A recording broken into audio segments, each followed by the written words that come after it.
One of the biggest issues people face when going through a divorce is what to do with the marital home. In most cases, it's the wife who wants to get the home. Today, we have a certified divorce financial analyst to tell us how this company can help us men. All right, so stay tuned.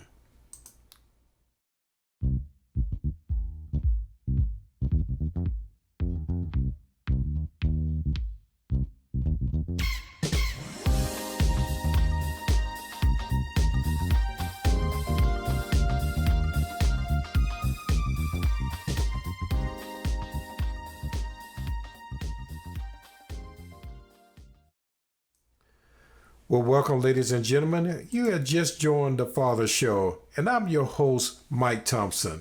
And today we have a show I really hope is going to help men. A lot of times when a man is going through the divorce, he is usually put out of the home, even if he wants to keep it.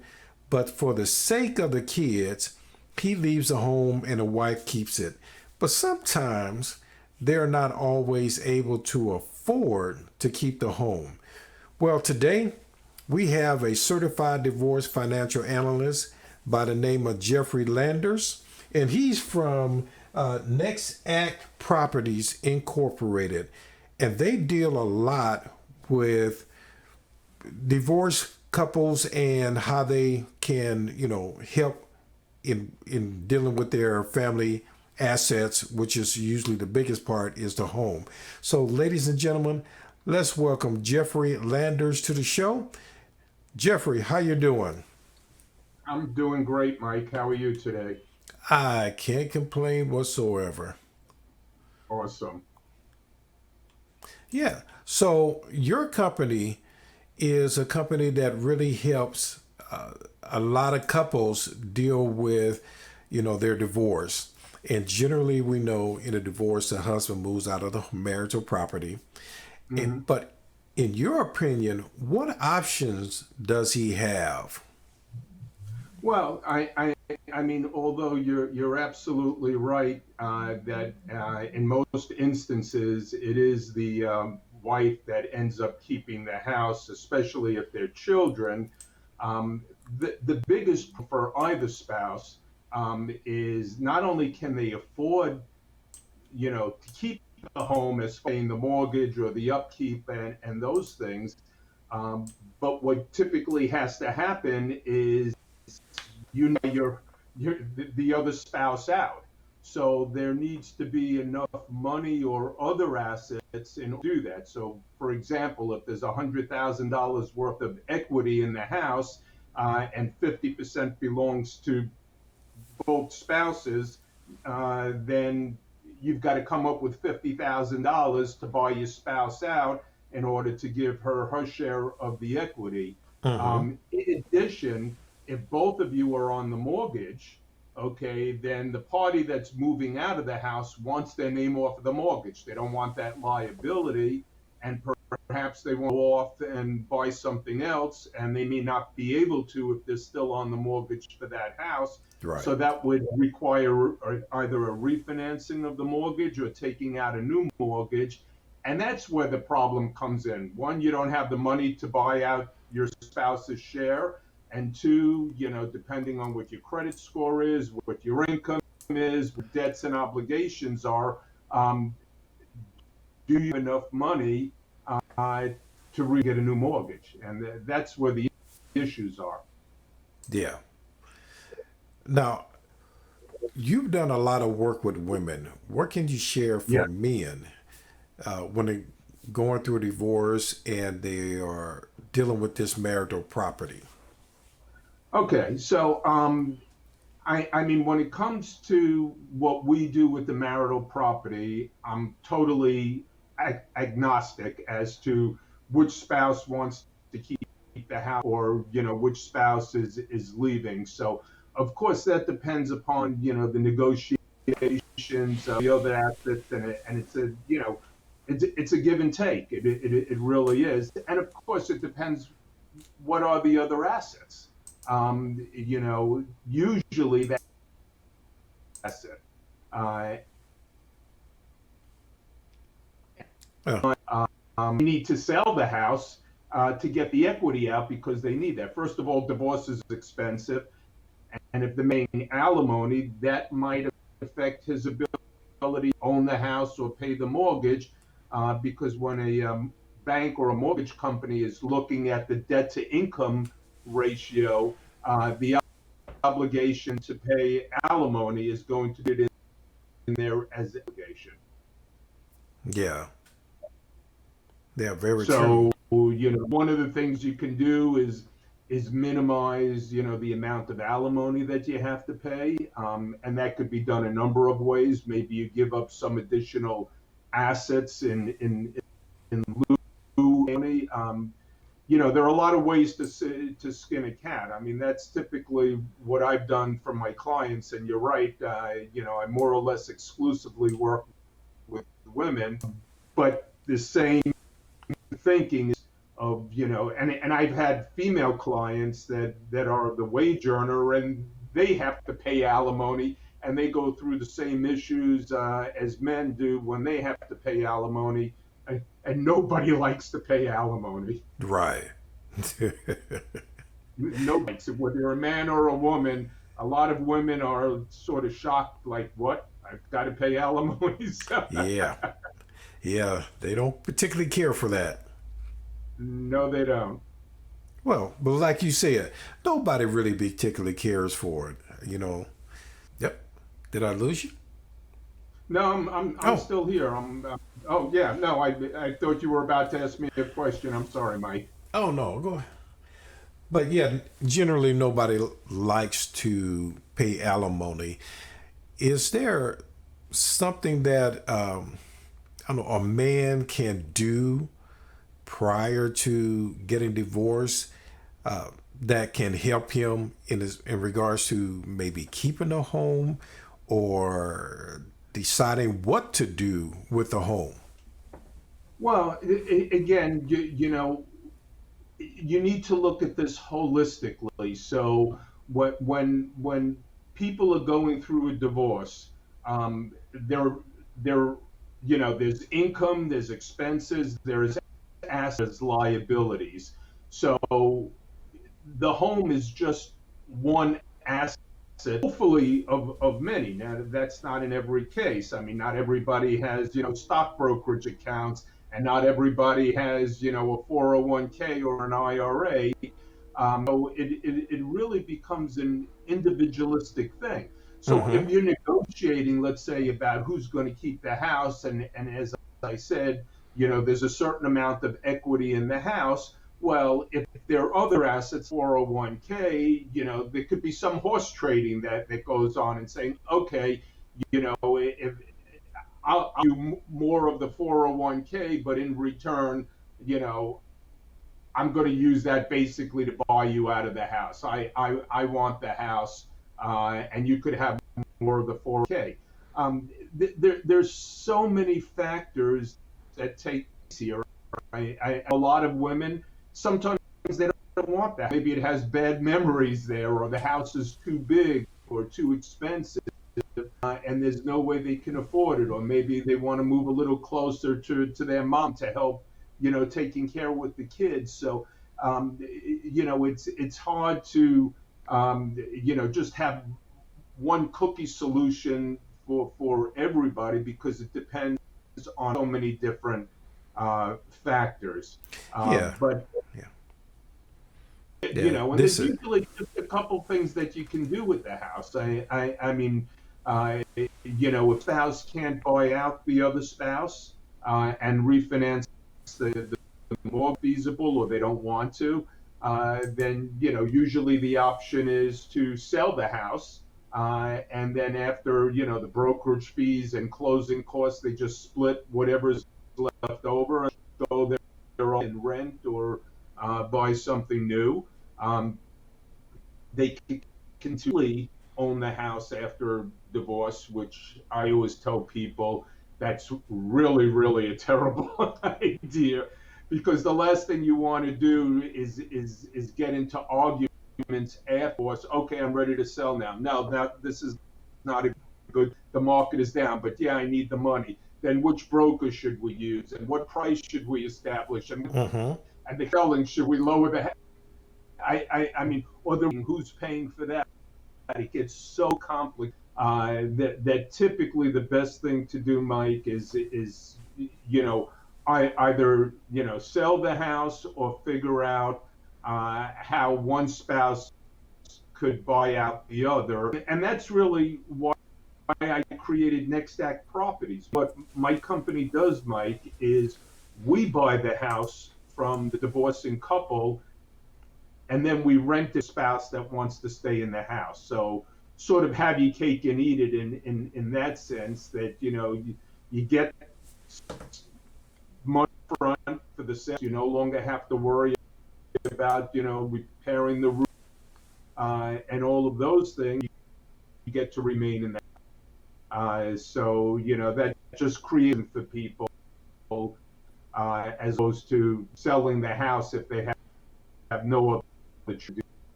Yeah. And that's a viable solution, is just to sell it. You split the proceeds and you go your separate ways. Right.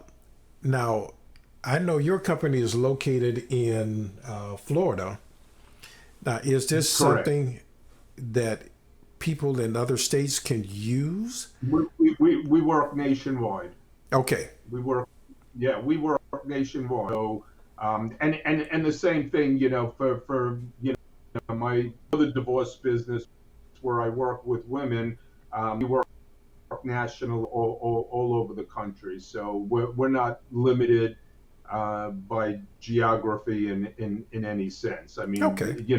when it comes to divorce, of course, every state has their own separate laws. But the concept of the financing and what to do is crosses state borders. Okay. Now, let me ask, your company has helped a lot of women and has Yeah. based a lot of women. Have you gotten a lot of calls or, for men asking for your assistance? I lost you there, Mike. The connection. Oh, okay. Okay. Have you gotten a lot of or calls from men that are going through divorce and asking for your assistance? Yes, and I refer them to some of my competitors.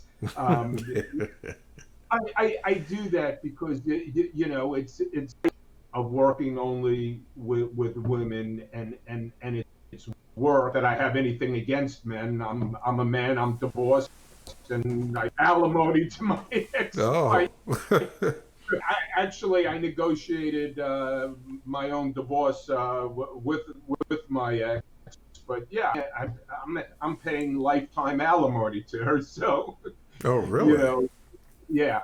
But I decided early on to exclusively work with women, and it's been a good niche. I mean, the advice is pretty much the same in both cases when you're going through the finances. I mean, money is money, and it's easy to give the advice, but in order to preserve that niche that I've established since I'm doing this in 2010, properties, but for my other bedrock divorce advisors, what I'll do, I mean, if someone calls me up and they have, guy calls me up and they have a quick question, or I get an email, I'm going to give them an answer or whatever. But as far as really working with them and their attorney, I'll just refer them to one of my competitors, Mm-hmm. even though I know the competitor will never refer back to me, because most people that do what I do work with both men and women. Okay. Yeah. Yeah, so throw it from me, but I never get anything in return. Well, yeah, but it's good that, men have a place and you provide people that they can talk to help them negotiate.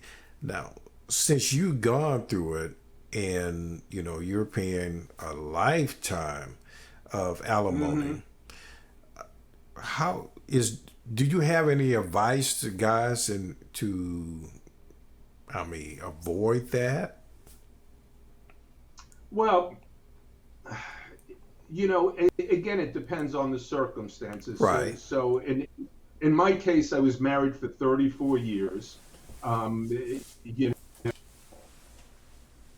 know, pretty much for the entire marriage. We're both in our 60s, and she's the mother of my two daughters, and it was my decision to get divorced. So, maybe it was out of guilt or obligation or to preserve a good relationship with my daughters.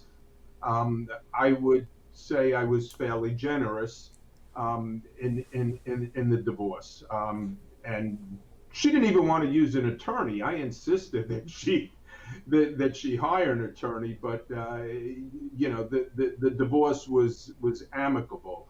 Yeah. Um, how can you know how can you avoid alimony? Well, if before you get married, you could do a prenuptial agreement. Yeah.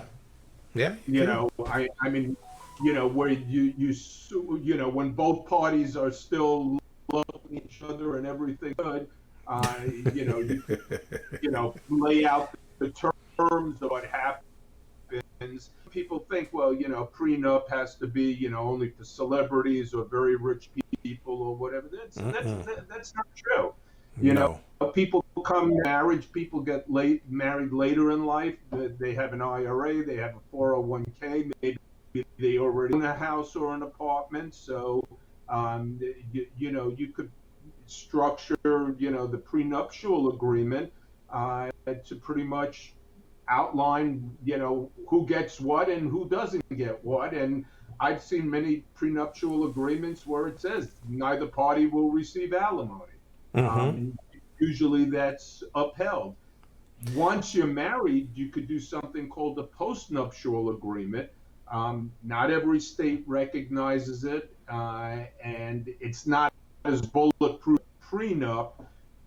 The thinking with a prenup is if either party doesn't like it, they could walk away and not get married, and that's the end of that. But with a Mm-hmm. post, you're already married, and judges feel that both parties have an obligation to each other. So uh, it's a little difficult. But I've seen a lot of post-nuptial agreements, between the parties, especially if one party is coming into a lot of money or whatever, or getting a big raise or starting a business or whatever. And they say, look, the business is going to be 100% mine, but, in return, I'll do X, Y, Z for you. So, I mean, there are ways to do those type of things. But Yeah. otherwise, I mean, if you don't have a prenup or a postnup and you've been for, a fairly long time, depending on the state, it's going to be hard to get out of alimony. And you want a lot of money, where it's not necessary, or if there's a lot of assets, if both parties are walking away with a few $1,000,000, then there won't be any alimony there either, because judges will say you got enough money, go invest it, and you could live off of that. So again, it depends on the circumstances, the state, the length of marriage, so many Yeah. things. Yeah. And I agree. And I know I went through the similar, where the second house that I had bought was only in my name, and when I got divorced, I told her, look, I give you the house, I give you this, to help you pay for it. And I told her, let's not get attorneys involved. Let's, because we only have one child. And I said, I pay Right. you this amount of money every month to, so you can keep the house so my daughter could stay in the house that she was used to. Right. Yeah, right. And yeah, we end up having to sell it because she went out and got an attorney and just went crazy. But that's another show. Yeah, I could tell you many stories, Mike, also Oh, from the hundreds of people that I've worked with. But you said something that I want your listeners to be aware of when you said house was titled in your name. So mhm, when you accumulate assets during the term of the marriage, okay, it doesn't matter how it's titled. Okay, if you're using what's called marital money, it doesn't matter if it's in your name, jointly, her name. If it was acquired during the term of the marriage with marital assets, it's marital property and it's going to get divided. Just like if you have a 401k or an IRA, it could only be in your name. It's in the name of the person whose account it is. I mean, it's not going to mhm. get divided. So for people thinking, okay, I'll go buy the house, but I'll just have it in my own name and I'm safe, not true. Okay, now if you bought the house before you got married, Mhm. that's a different story. That's your separate property.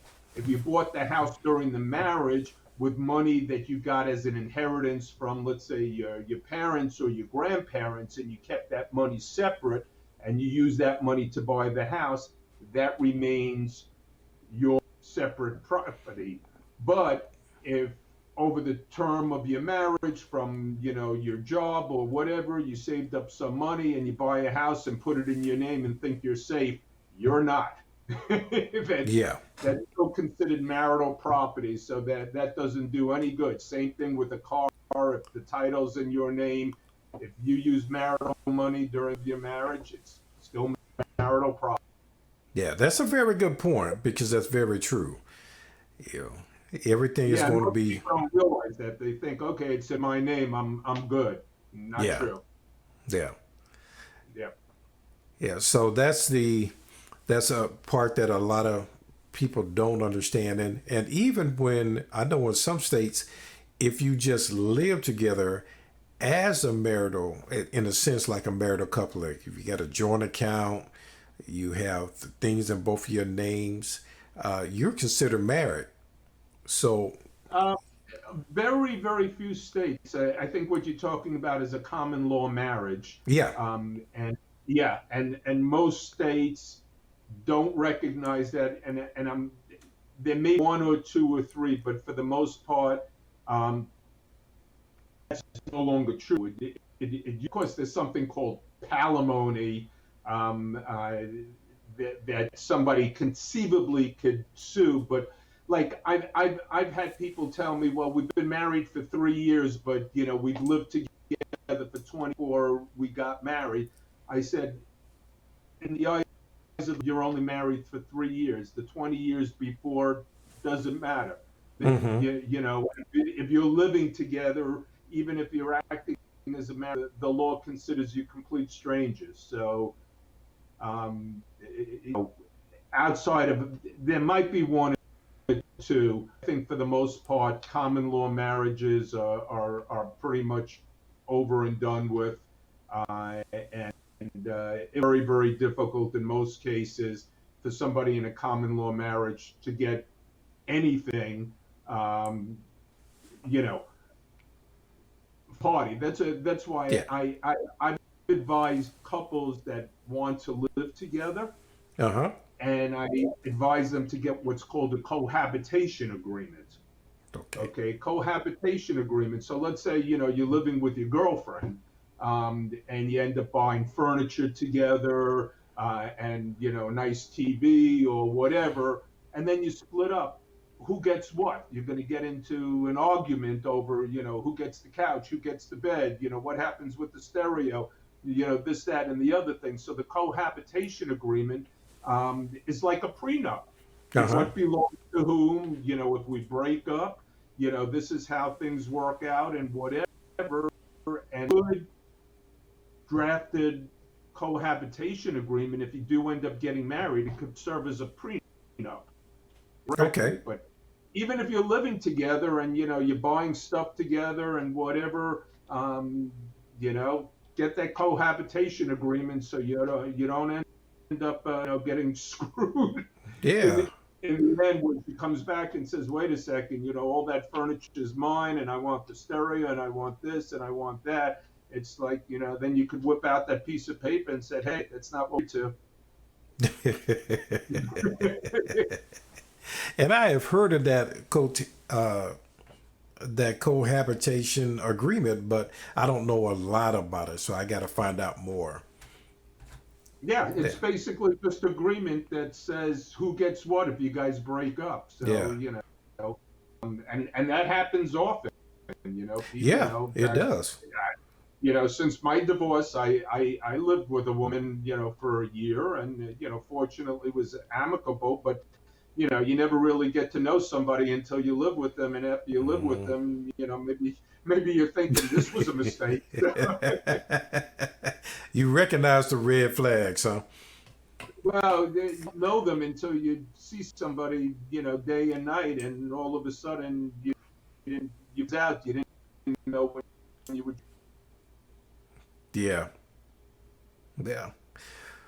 Well, Jeff, that's going to have to be our show for today, but I want you to tell the audience how they can get a hold of you and a little bit more about Nextstack Properties. Okay. So I mean, Nextstack Properties, as I might have mentioned to you, Mike, is a brand new company. So we're in the process right now of raising funds.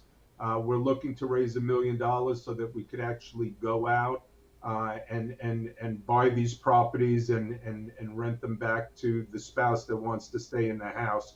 So people could go to our website, nextstackproperties.com.